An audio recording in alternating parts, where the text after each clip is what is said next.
안녕하세요. 저는 올해 71살인 할아버지입니다. 얼마 전 저에게 아주 기막힌 일이 생겨서 이렇게 글을 남겨요.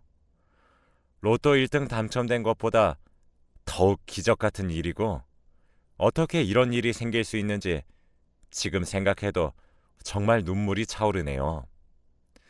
저는 택시기사 일을 하고 있습니다. 직장을 다니다가 정년퇴직을 하고 아내를 위해서 택시기사를 하며 돈을 벌고 있죠. 사실 저와 아내의 과거는 아픈 추억이 있어요. 한 40년 전이었죠. 저희 동네는 워낙 시골이라 사는 사람도 많이 없었고 버스도 하루에 3대밖에 안 다니는 그런 곳이었어요. 저와 아내는 그곳에서 아이를 낳고 키우면서 가정을 꾸려 나갔습니다. 저희 동네에는 아무것도 없으니 식재료를 사려면 장날에 버스를 타고 시내로 가서 시장에서 장을 봐야 했어요. 아이가 어렸을 때에는 갓난아기를 데리고 나가기도 힘들어서 저 혼자 가서 물건을 사온다든지 했는데 아이가 5살이 되었을 때 아이에게 시장 구경도 시켜주고 싶고 아내도 오랜만에 시장에 가고 싶다고 하길래 데리고 나갔습니다. 딸은 5살이 되어서 버스를 처음 탔고 울 줄 알았던 딸은 울지 않더라고요. 다른 할머니, 할아버지들도 저희 딸 보고 어쩜 이렇게 예쁘냐고 귀여워하셨죠. 딸은 시장에 가는 내내 울거나 보채지 않았고 시장에 도착해서 많은 사람들이 있는데도 전혀 울지 않았습니다. 딸은 기분이 좋아 보였고 아장아장 걷는데 그렇게 귀여울 수가 없었죠. 시내에 있는 시장은 장날에만 열려서 사람들이 엄청 많은데 우리 딸은 태어나서 그렇게 사람이 많은 것을 처음 봤지만 당황하지 않더군요. 저희는 혹시나 딸을 잃을까봐 안고 다니고 싶었는데 딸은 걸어서 가고 싶다고 고집을 피우더라고요. 안으면 울길래 위험하다고 해도 끝까지 고집을 피웠습니다. 시장은 걸을 수도 없을 만큼 인파가 몰려 있었고 잘못하다간 딸이 다칠 것 같았지만 딸의 고집을 꺾을 수 없었고 손을 잡고 있으니 이 손만 놓지 않으면 괜찮을 줄 알았죠. 그래서 딸은 양손을 저와 아내의 손에 하나씩 잡았고 같이 걸으면서 장을 봤습니다. 아내는 딸을 본다고 매일 집에만 있었는데 오랜만에 바깥 구경을 해서 기분이 좋아 보였고 저도 매일 혼자 오던 시장을 딸과 아내와 오니까 너무 기쁘더라고요. 딸이 먹고 싶다고 하는 건 다 사주고 딸이 갖고 싶다고 하는 것도 다 사주었어요. 그리고 시장에서 살 걸 다 사고 집으로 가기 위해 시장 출구 쪽으로 가는데 사람이 엄청 많은 겁니다. 정말 발 디딜 틈도 없었고 사람들이 가는 대로 이끌려갈 정도로 사람이 가득했어요. 그래서 얼른 나가고 싶었는데 갑자기 딸이 길거리에 파는 호떡을 사달라고 하더군요. 사람이 너무 많아서 그 호떡을 사려면 멈춰서 사야 하는데 그러기에는 뒤에도 사람이 가득했어서 다칠까봐 무서웠어요. 그런데 딸은 호떡을 사달라고 칭얼댔고 결국 사기 위해서 호떡 가게 앞에 멈춰 섰습니다. 아내는 왜 사주냐면서 저를 혼냈는데 아빠가 딸의 부탁을 거절할 수 있겠습니까? 아내는 먼저 나가 있겠다고 화를 내면서 시장 출구 쪽으로 나갔고 저는 멈춰서 가게 주인분께 호떡 하나만 맛있게 구워달라고 했죠. 그렇게 호떡이 나오고 돈을 주기 위해 주머니에서 지갑을 꺼내려면 딸의 손을 놓아야 했습니다. 딸의 손을 잡고 있던 손을 놓고 지갑에서 돈을 꺼내서 드린 후 다시 딸의 손을 잡으려고 왼쪽을 봤는데 1초 전까지만 해도 있던 딸이 없는 겁니다. 저는 너무 놀라서 바다야 바다야라고 불렀지만 딸은 대답이 없었고 사람이 너무 많아서 찾으러 다니기도 힘들었죠. 호떡을 든 채로 딸을 사방팔방으로 찾아다녔는데 딸은 보이지 않았고 시장분들께 혹시 우리 딸 봤냐고 물어보아도 다들 모른다고 하셨어요. 제 생각으로는 딸은 많은 사람들에게 치여서 사라진 것 같았습니다. 아내는 저와 딸이 계속 기다려도 오지 않으니 화가 났지만 사람이 너무 많아서 다시 시장으로 들어가기에는 무리가 있었고 저희는 휴대폰도 없으니 마냥 기다릴 수밖에 없었어요. 그렇게 거의 해가 져갈 때까지 저는 딸을 찾아다녔지만 찾을 수 없었고 그때는 시장도 점점 정리해가는 분위기라 사람도 별로 없었어요. 아내는 몇 시간 동안 기다리다가 제가 오지 않으니 다시 시장으로 들어와서 왜 안 왔냐고 소리를 질러댔고 저는 거의 울 듯한 표정으로 바다가 없어 라고 말을 했죠. 아내는 저의 말을 듣고 갑자기 화를 내던 표정은 사라지고 무서움으로 가득한 얼굴을 하고는 시장 한가운데에서 주저앉았습니다. 저는 아내에게 미안하다고 했고 어떻게 된 일인지 설명했어요. 아내는 너무 많이 놀란 것 같았고 저는 우선 경찰서에 가자고 했습니다. 경찰서는 다행히 시장 근처에 있어서 바다가 없어졌다고 실종 신고를 하고 막차가 끊길 시간이라 경찰관분이 저희 집까지 데려다 주셨어요. 저희는 몇 시간 동안 바다가 저희 눈에 없으니 너무 두려웠고 혹시나 잘못되었을까봐 겁이 나더라고요. 그리고 무엇보다 제가 지갑을 꺼내기 위해 바다를 잡고 있던 손을 놓은 게 너무 후회되었습니다. 저와 아내는 집 가는 내내 아무 말도 나누지 않았고 서로의 생각에 잠겨서 바다 걱정을 하고 있었지요. 경찰관분들은 바다를 찾으면 연락을 드린다고 했고 저희는 집에서 마냥 기다리는 일밖에 할 수 있는 게 없었어요. 지금 바다가 밖에서 무슨 짓을 당하고 있는지 춥고 어두운 곳에서 저와 아내를 기다리고 있을 텐데 저희는 따뜻한 집 안에서 있는 게 너무 죄책감이 들더라고요. 그리고 차라리 아내가 저한테 화를 내주었으면 좋겠는데 너무 조용하니까 훨씬 더 미안하고 속상했습니다. 화라도 내면서 제 탓을 하면서 아내의 마음이 조금은 괜찮아졌으면 좋겠지만 그게 아니니까 어찌할 바를 모르겠더라고요. 그래도 처음에는 작은 동네고 시내니까 바다를 금방 찾을 수 있을 것 같았기에 며칠은 마냥 기다렸습니다.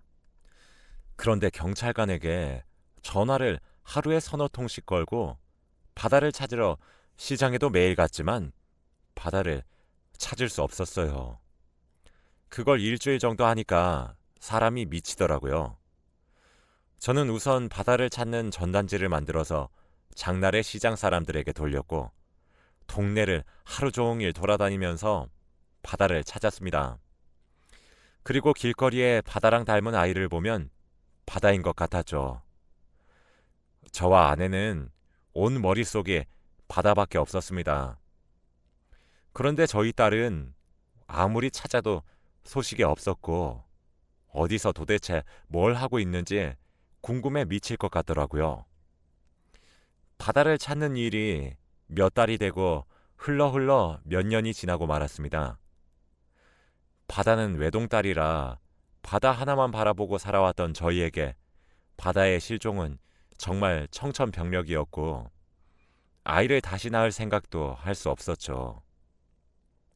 아이를 낳을 여유도 없었고 아이가 생기면 그 아이에게 헌신할 자신이 없었거든요. 그리고 무엇보다도 아이를 잃어버린 내가 과연 부모 자격이 있는 건가 싶기도 했고요. 그렇게 저희는 나이가 들어서도 아이 없이 저와 아내 단 둘이서 살았습니다. 바다가 실종되니까 삶의 낙이 없어진 기분이었고 좀처럼 일상생활에 집중할 수가 없더라고요. 저는 평범한 회사를 다니고 있었는데 업무에 집중이 되지도 않았고 뭐만 하면 다 바다와 연관지어서 생각을 했죠. 출근을 하던 버스를 타면 아, 바다가 버스 탈 때 안 울었는데 이러던지 회사에서 점심밥을 먹어서도 아, 이 반찬 바다가 좋아하는데 이러던지요. 제가 업무에 집중도 잘 못하고 예전의 제 모습이 아니니까 회사 사람들이 이러지도 저러지도 못했습니다. 일을 못하는 건 혼내야 하지만 아이가 실종돼서 말을 못하겠다고 하더라고요. 저도 제가 예전과 다른 건 알고 있었지만 그게 쉽사리 바뀌지 않았습니다. 정말 힘들고 우울하고 하루하루 살아가는 게 절망적이었던 시기라 일에 집중할 수가 없었죠. 시간이 지날수록 회사 사람들이 저를 멀리하는 게 느껴졌고 저도 회사에 피해만 끼치는 것 같아서 결국 오랜 고민 끝에 사직서를 냈습니다. 저도 힘들게 들어온 회사고 마음에 들어서 오래 일을 하고 싶었지만 제 몸과 마음이 따라주지 않아서 어쩔 수 없었어요. 집으로 돌아와서 아내에게 회사에 사직서를 냈다고 하니 화를 낼 줄 알았던 아내는 오히려 덤덤하게 그래 라고 말하더군요. 저는 다니던 직장을 그만두어서 수입이 없었기에 아내를 먹여 살리려면 돈이 필요했어요. 그런데 이 동네는 워낙 시골이라 할 수 있는 일이 적었고 일을 하려면 시내로 나가야 했죠. 그리고 바다가 없어진 곳 근처에서 일을 하면 조금이나마 바다를 찾는 데 도움이 될 것 같아서 제가 정한 다음 직업은 바로 택시기사였습니다. 택시를 타고 온 동네를 돌아다니면 바다를 찾을 수 있지 않을까 하는 괜한 기대도 했거든요. 저는 예전에 따놓은 운전면허가 있어서 다행히 택시기사가 될 수 있었고 다른 택시기사분들에 비해서는 나이가 젊은 편이었지만 그래도 잘 할 수 있었습니다. 손님들을 태우고 목적지까지 데려다주는 일을 하면서 타는 손님들에게 다 바다의 사진을 보여주고 혹시 이 아이 본 적 있냐고 물어봤어요. 다들 바다를 모른다고 했고 바다의 흔적조차 찾을 수 없었죠. 그렇게 몇십 년을 택시기사로 살았습니다. 점점 5살 때 바다의 얼굴이 머릿속에서 사라져가는 것 같았고 아이를 찾는 일도 포기해야 했죠. 다른 분들도 처음에는 금방 찾을 수 있을 거라고 했지만 몇십 년 동안 5살 때 잃어버린 아이를 못 찾고 있으니 포기하라고 하더라고요. 솔직히 가망이 없는 건 알지만 그래도 죽었는지 살았는지는 알고 싶었습니다. 그리고 시간이 지나서 바다를 잃어버렸던 시장도 문을 닫고 새로운 건물이 들어섰고 그 동네는 재개발이 되어서 많은 아파트와 상가가 세워졌죠. 저는 택시기사를 하면서 많은 손님을 태웠고 이야기도 많이 들었습니다.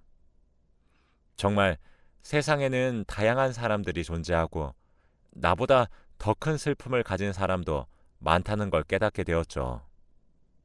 저는 항상 똑같은 곳에서 운전을 하는 게 아니라 거의 전국적으로 손님들을 태워서 다니는데 어느 날은 한 여자가 제 택시에 타더라고요. 그런데 완전 죽어가는 목소리를 하고 한 대학병원으로 가달라고 했습니다. 눈 밑에는 다크서클이 내려가 있었고 몸은 너무 말랐더라고요. 나이는 좀 있어 보였는데 딱 그 여자를 보면서 아이고 우리 딸도 지금쯤 손님 나이가 됐을 텐데 라고 말을 해버리고 말았어요. 머릿속으로 혼자 생각하려고 했던 말인데 저도 모르게 입 밖으로 튀어나오고 말았죠. 그런데 손님은 당황하시지도 않고 슬픈 눈으로 창밖만 바라보더라고요. 저는 원래 손님들한테 말도 잘 걸고 재밌는 이야기도 많이 하는데 왠지 모르게 그 손님에게는 아픈 사연이 있을 것 같아서 아무 말도 못 걸었습니다. 그런데 대학병원까지 가는 시간은 1시간이 넘게 걸렸고 그동안 아무 말을 하지 않기에는 입이 너무 근질근질 거리는 겁니다. 그래서 저는 병원은 무슨 일로 가세요? 어디 많이 아프세요? 라고 말을 겨우 꺼냈어요. 그런데 그 여자의 말은 충격적이었습니다. 제가 간경화래요. 그 여자의 안색이 좋지 않아 보이는 게 바로 간경화 때문이라고 했습니다. 간경화? 그거 가족들이 간이식 해주면 되는 거 아니에요? 그렇긴 한데 가족이 없어요. 이 여자에게는 왜 이렇게 불쌍한 일밖에 없는 걸까요? 아픈 것으로도 모자라 옆에서 치료해줄 가족까지 없다고 했습니다. 그래서 묵묵하게 죽는 날을 기다리는 게 이 여자가 할 일이라고 했죠. 전 혼자서 에휴, 딱한 것 하면서 마음 아파하고 있었습니다. 아저씨도 아까 말씀하시는 거 보니까 딸이 없으세요? 네. 몇십 년 전에 잃어버렸어요. 저는 그 여자와 만난 지 30분도 안 되었지만 속에 있는 모든 모습을 다 보여주었습니다. 제가 어디 가서 아이를 잃어버린 일을 절대 말하지 않는데 왠지 모르게 그 여자는 편안했고 안정이더라고요. 계속 이야기를 하면서 그 여자에 대해 들어보니 인생이 너무 딱했습니다. 그 여자가 부모님이 없는 이유가 어렸을 때 아빠가 자기를 버렸다고 했고 찾으러 올 줄 알았는데 못 찾았다고 했거든요. 그렇게 다른 집 딸로 입양되었고 친부모가 아니니까 간이식을 안 해준다고 했대요. 그래서 집도 나왔고 혼자 방황을 하면서 친부모를 찾아볼까도 했지만 자기를 버린 부모들인데 자신을 반갑게 받아주지 않을 것 같아서 아무데도 가지 못하고 혼자서 죽는 날만을 기다리고 있다고 했습니다. 벌써부터 어린 친구에게 이런 시련과 고난이 있는 걸 보니까 제가 다 슬프더라고요. 그날따라 딸이 너무 생각이 나면서 그 여자를 위해서 내가 해줄 수 있는 건 없는지 생각을 했습니다. 그때 마침 병원에 도착했고 그 여자가 돈을 건네는데 저 돈 받지 않을게요. 천천히 병원 갔다가 오세요. 제가 여기서 기다리고 있을게요. 라고 했습니다. 솔직히 먼 거리를 오긴 했지만 그 여자한테서는 돈을 받으면 안 되겠더라고요. 그 여자는 괜찮다고 했지만 저는 고집을 피웠고 그 여자는 알겠다고 하면서 병원으로 향했습니다. 약 1시간 뒤에 병원에서 나오는 그 여자를 다시 보았고 저는 다시 택시를 태워서 집으로 보내주었죠. 근데 집으로 가는 길에 아주 충격적인 걸 봤습니다. 바로 그 여자의 이름이었어요. 그 여자는 병원에서 받은 검진 결과 종이를 저에게 보여주면서 아저씨, 저 어떡해요? 라고 말을 하더라고요. 그런데 거기에 쓰여진 이름은 바로 제 딸 이름인 바다였습니다. 근데 성도 같았어요. 너무 놀라서 그쪽 이름이 바다예요? 네. 근데 저 버렸던 부모님이 바다처럼 넓고 끝이 없는 사람이 되라고 지어주신 이름이에요. 저는 순간 차를 갓길에 세워서 멈춰 섰습니다. 제가 제 딸 이름을 지어준 이유와 똑같았거든요. 바다라는 이름이 원래 흔한 이름이 아니기도 하고 어릴 때 부모님을 잃은 기억도 저희 딸 입장에서는 그렇게 느껴질 수도 있겠다 생각했어요. 저는 혹시나 싶어서 아빠를 마지막으로 어디서 봤냐고 물으니 시장이요 라고 말을 하는 겁니다. 저는 두 손이 벌벌벌 떨린 채로 바다야 라고 하며 손을 잡았어요. 바다도 제가 울면서 손을 잡으니 아빠인 걸 눈치챘는지 울더라고요. 저는 그날 몇십 년 만에 우리 딸 바다를 찾았습니다. 저는 바로 택시를 이끌고 집으로 가서 아내에게 바다를 소개시켜줬어요. 그런데 아내는 바다를 보자마자 딸인 걸 알았고 같이 셋이서 울었죠. 정말 이게 꿈인지 현실인지 분간이 되지 않았어요. 로또 1등 당첨된 것보다 더 기쁜 일이었고 다행히도 바다가 잘 자라주어서 너무 감사하더라고요. 그런데 하나 걸리는 게 바로 바다의 간 경화였습니다. 솔직히 간이야 떼어줄 수 있지만 나이가 있어서 저와 아내의 간이 오래되었으니 과연 도움이 될까 싶었죠. 병원에 검사를 받는데 바다는 엄마, 아빠, 굳이 나한테 간 안 주셔도 돼요. 나이도 있으신데 하루라도 더 행복하게 사셔야죠. 바다야, 우리 걱정하지 마렴. 우리 가족 중에서 네 건강이 제일 중요해. 저는 바다에게 저의 모든 걸 다 줄 수 있었습니다. 검사 결과를 보니 제 아내는 술을 너무 많이 먹어서 안 된다고 했지만 다행히 저는 술, 담배 아무것도 안 해서 저만 간이식이 괜찮다고 하더라고요. 최대한 빨리 수술 날짜를 잡고 수술 당일날 저는 바다와 함께 두 손을 꼭 잡고 수술실로 같이 들어갔습니다. 수술이 끝난 후 제 옆에서 자고 있는 딸을 보니까 아, 이게 꿈이 아니구나 싶더라고요. 포기하다시피 몇십 년을 살았는데 떡하니 우리 딸이 살아있다니요.